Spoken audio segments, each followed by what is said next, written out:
Hello, welcome back to my channel. मैं हूं अनुभव तिवारी एडवोकेट और आज एक बार पुनः मैं आपके सामने उपस्थित हुआ हूं एक इंटरेस्टिंग इंपॉर्टेंट विधिक जानकारी लेकर। जी हां, आज हम बात करेंगे कि गिफ्ट डीड यानी दान पत्र क्या है, दान पत्र कौन कर सकता है और दान पत्र को कैसे रजिस्टर करें। सारी जानकारी इस वीडियो में। लेकिन उससे पहले अभी तक अगर आपने हमारे चैनल को नहीं सब्सक्राइब किया है तो सब्सक्राइब कर दीजिए, बेल आइकन प्रेस कर दीजिए जिससे आने वाली वीडियो की नोटिफिकेशन आपको मिल सके।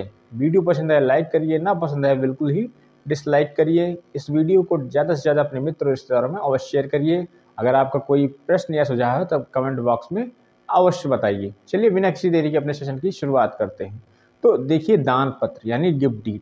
तो गिफ्ट डीड को ट्रांसफर ऑफ प्रॉपर्टी एक्ट की धारा 122 में परिभाषित किया गया है कि कोई भी व्यक्ति अपनी संपत्ति को बिना किसी प्रतिफल के, बिना किसी कंडीशन के अन्य व्यक्ति को अंतरित करता है यानी दे देता है तो उसे हम दान कहते हैं। उदाहरण के तौर पर हम मान लेते हैं कि राम ने अपनी प्रॉपर्टी को बिना किसी प्रतिफल के, बिना किसी कंडीशन के अपने सगे भाई श्याम को दे दिया। प्रतिफल का मतलब होता है कि उस संपत्ति के बदले राम को कुछ नहीं मिला है, यानी राम ने तो संपत्ति दे दी लेकिन इस राम को कुछ नहीं मिला उस संपत्ति के बदले, श्याम ने उसे कुछ दिया ही नहीं। तो ये दान कहलाता है। बात यहां से एक और उठती है कि दान कौन कर सकता है।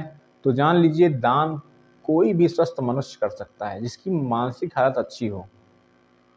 अगर मानसिक संतुलन नहीं अच्छा तो वो दान देने योग्य नहीं है और ऐसे दान को अवैध घोषित किया जा सकता है। यानी जो भी स्वस्थ मनुष्य है, जिसका मस्तिष्क भी बिल्कुल स्वस्थ काम कर रहा है, वही दान दे सकता है और वो वयस्क भी होना जरूरी है। यानी कोई भी वयस्क व्यक्ति जिसकी मानसिक हालत अच्छी हो वो दान कर सकता है। यहाँ एक बात और उठती है, क्या वयस्क व्यक्ति को दान कर सकता है या अवयस्क व्यक्ति को दान कर सकता है। तो देखिए, दोनों कंडीशन है। वयस्क व्यक्ति को भी दान कर सकता है और अवयस्क व्यक्ति को दान कर सकता है। यानी किसी 18 वर्ष से कम के आयु के लोगों को भी दान कर सकता है और वयस्क यानी 18 वर्ष के अधिक लोगों को भी कोई भी व्यक्ति दान कर सकता है। यहाँ दो टर्म और समझने वाले हैं कि जो भी व्यक्ति दान देता है उसे दाता कहते हैं और जो ग्रहण करता है उसे हम अदाता कहते हैं। यानी जिसको दान दिया जाता है वो अदाता की श्रेणी में आता है। अब जान लीजिए कि दान पत्र को कैसे रजिस्टर कराएं।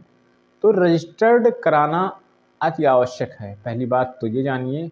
और ट्रांसफर ऑफ प्रॉपर्टी एक्ट की धारा 123 में बताया गया है कि दो गवाहों के समक्ष कोई भी व्यक्ति अपनी संपत्ति को किसी दूसरे व्यक्ति को दान कर सकता है।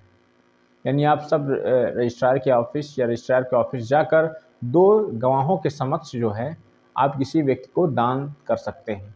लेकिन यहाँ कंडीशन ये भी है कि दान देते समय दाता और अदाता का होना रजिस्ट्री ऑफिस में अति आवश्यक है। यानी जहाँ पे आप रजिस्टर्ड करवा रहे हैं वहाँ उस व्यक्ति का भी होना आवश्यक है जिसको आप दान दे रहे हैं। उदाहरण के तौर पे हम जैसे हमने बताया है कि राम और श्याम का ऑप्शन, तो राम को भी होना आवश्यक है क्योंकि वो तो दान दे रहा है श्याम को, और श्याम को भी होना वहाँ आवश्यक है। अब दान पत्र और रजिस्ट्री में क्या डिफरेंस है ये भी जान लीजिए। देखिए, दान पत्र में जो भी दाता है उसको कोई भी प्रतिफल नहीं मिलता उस संपत्ति के बदले। वहीं अगर रजिस्ट्री की बात करें तो जो भी विक्रेता होता है उसको क्रेता के जरिए या क्रेता ही उसको उस संपत्ति के बदले प्रतिफल देता है। जितना खर्चा जो है रजिस्ट्री में आती है उस एरिया के लिए या उस व्यक्तिगत क्षेत्रफल के लिए उतना ही खर्चा जो है दान पत्र में आता है। फर्क एक है कि दान पत्र में दाता को जो दान करता है उसको कोई प्रतिफल नहीं मिलता है, जबकि रजिस्ट्री में विक्रेता को उस संपत्ति के बदले प्रतिफल मिलता है।